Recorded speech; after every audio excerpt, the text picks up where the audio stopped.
Hi, everyone. I'm Steve here with Dr. Jake Covert. Thanks for being here, Doc. Thanks, Steve. All right, so Dr. Covert is at Parkway Athletic Club. He has an office there, Parkway Athletic Club South. So we're going to talk about cutting or the effects of sugar on our bodies. That's our topic. If you guys are interested in knowing more about our weight loss program, there should be a code on the screen there, a QR code that you can scan. There should be a link in the description. We're on YouTube here where we're talking, and there's a phone number right there where you can call and leave a message, and we'll have the appropriate nutritionist get back to you and tell you about the weight loss program if you're looking for that. Sugar is a big topic when it comes to our health, isn't it? But is sugar the same today as it was when I was a kid? I'm in my 60s. It seems like maybe sugar wasn't the same, but what are your first thoughts on sugar in people's diets? It's added in everything. And I think even looking at nutritional labels, if you just go look at the added sugar section, you would be surprised at different things that they're throwing as much as they can into it. Because at the end of the day, it tastes good, it's sweet, your body craves it. It makes you want to eat more, actually, because it's not going to be as satiating, and it leaves you kind of empty after you eat it. So you can eat a lot of added sugar and you will feel like you haven't eaten a lot and you'll want to keep eating, essentially. So let's kind of identify what kind of sugar we're going to talk about here, because there's multiple kinds. Sucrose, glucose, fructose. Are they all the same? Does your body respond the same to all of them? No, your body digests them all pretty differently. And fructose, for example, is a really good one because the liver actually digests most of the fructose that you will be intaking. So a lot of problems that I've noticed with my patients that people get down the road is when you start to get maybe insulin resistant, or you start developing non-alcoholic fatty liver disease. If you have an excess amount of calories and you're intaking a lot of kind of those simple sugars, fructoses, maybe you're eating an excessive amount of fruit, for example, your liver gets overwhelmed. You start accumulating more body fat, your liver starts to get fattier, and then your liver's not able to digest that fructose as well. And then the cascade happens where you start to get insulin resistant, and then things go downhill from there, essentially. But fructose has to go through the liver. It has to be processed by the liver, right? But like table sugar, there's sucrose and fructose in that, correct? Yeah, there's different combinations of it, like you have your galactose, yeah, and you can kind of combine them essentially. But I think in terms of total calories in the day of the patients that I see and how they digest, I think just generally focusing around reducing added sugars is, despite the kind, is the best first plan of action that you can do, especially if you're on some sort of like a weight loss journey, like you had mentioned. Being able to limit added sugar is really going to aid in weight loss, because the more added sugar you eat, like we said, you're going to be hungrier at the end of that. You're not going to feel as satiated, and you'll just keep eating, essentially. So I like to prioritize decreasing added sugars and maybe looking more at some more fiber intake and something that's going to make you more full, more nutrient dense food, essentially. All our listeners out there, 1 gram of fat, which is the same volume as 1 gram of carbohydrate, 1 gram of fat has 9.2 calories in it. 1 gram of sugar also, or carbohydrate, also it only has 4 calories in it. But I think, tell me what you think about this, Doc. I think that the sugar, it just makes you want more and more and more. You might be satisfied for an hour, but an hour later, you're going to want something else. Is that how it works? 100%. And like you said, it's only 4 calories per gram, but I mean, for example, just one of those small cans of soda, like a Coca-Cola, that has roughly 40, depending on the type of soda, 40 to 60 grams of added sugar. And I mean, some people, they can drink that in 10 minutes, maybe a few sips, essentially. So if you look at 60 grams of added sugar versus maybe 60 grams if you're adding any sort of like different fibered foods like your potatoes or any sort of vegetables or anything like that, the amount and even sheer quality of or quantity of food that you can have of 60 grams of more fibrous food versus sugar is substantial. You know, I was reading a statistic, and I can't remember exactly what the statistic was,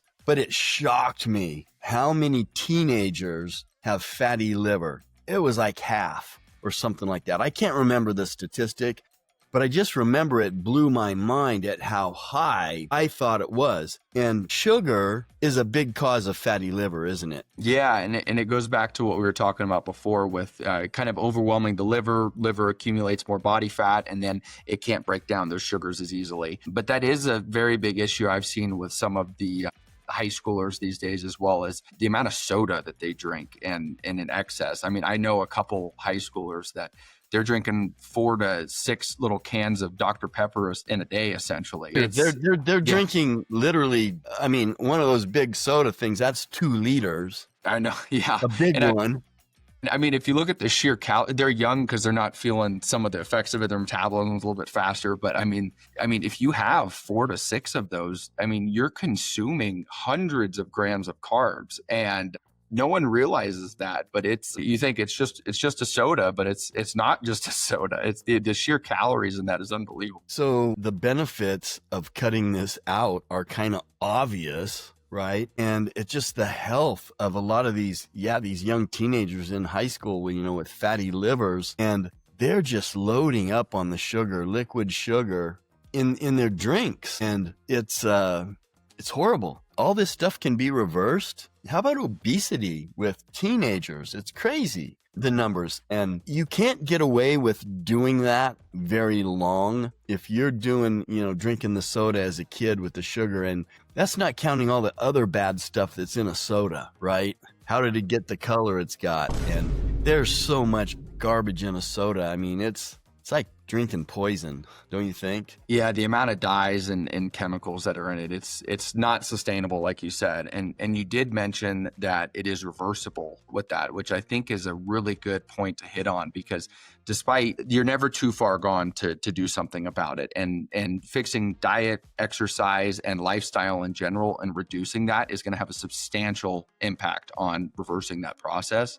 And ironically, one of my favorite supplements that I think is immensely useful and effective is NAC, especially for the liver. The amount of NAC that I have seen some of my patients take and how fast it can reverse some of the damage that's been done and improve their liver values in their labs is it's impressive. Yeah, and NAC is a precursor to glutathione, which we have an affiliation there. I think your promo code is Vitality5. So if anyone wants to go to the link there in the description, you can do that and hit that link and use the promo code Vitality5, and you'll get $10 off if you want to get actual glutathione. But I take glutathione. I do 2 injections of glutathione every week, and I do the NAC with the glycine, Glynac. I do that every day also. That's so healthy. And even in terms kind of talking about that with the sugar as well, because glutathione is amazing. It's the universal antioxidant of the body, essentially. And increasing the added sugar, kind of the term that they use with that is AGEs, is advanced glycolytic end products. And if you eat excess amount of added sugar, you're going to be increasing all of your inflammatory markers, your tumor necrosis factor, your interleukin-6, C-reactive protein. And the glutathione and NAC is essentially, when you build that up in your system, it is able to eliminate a very good majority of that in several weeks. Essentially, the oral form is good, but the injectable, like you said, that you're doing, that is very effective. And that's actually what they treat people in the hospital that have liver failure with, essentially. Yeah, they're doing a glutathione IV, but you can't just take glutathione. Your body doesn't process it very well. So you have to take a precursor like NAC. But you know what else works really well is our alpha lipoic acid. That's something also that will help detox the liver. Something I use every day also. There's 2 forms. If it doesn't say R, alpha lipoic acid. It's probably the S form, which I've learned through just some of the things I've studied, doesn't absorb quite as well as the R form. Yeah, it's interesting with that, because some of the isomers and the enantiomers of the chemicals, even with ibuprofen, actually randomly, there's two forms of ibuprofen, and they actually end up throwing both inside the bottle. And one of them is supposedly near useless, but it's a volume filler in the bottle. It's a random side note, but it's funny you mentioned that. Yeah, I guess that's why you got to take more than one, right? Yeah, exactly. Play the odds, make sure you get a real one. Yeah, exactly. All right, so Jake, how do people follow you on social media? Your office is there at Parkway South. But if they want to know more about you, how do they get a hold of you? How do they follow you on social media? How do they reach out to you? My Instagram's the easiest. That's atlaschiropractic.us. And then they can also email anytime at info@atlaschiropractic.us. All right. Any last thoughts before we go, Doc? I think we covered it. Reduce added sugars, increase whole foods, and more nutrient-dense foods. And if you guys are interested in learning more about just being healthier, more fit, exercising, gym stuff, subscribe to the channel, and hopefully we'll be able to give you what you're looking for. We do interviews with doctors and nutritionists and personal trainers, so subscribe to the channel. Dr. Covert, thanks for being with us. Thanks, Steve.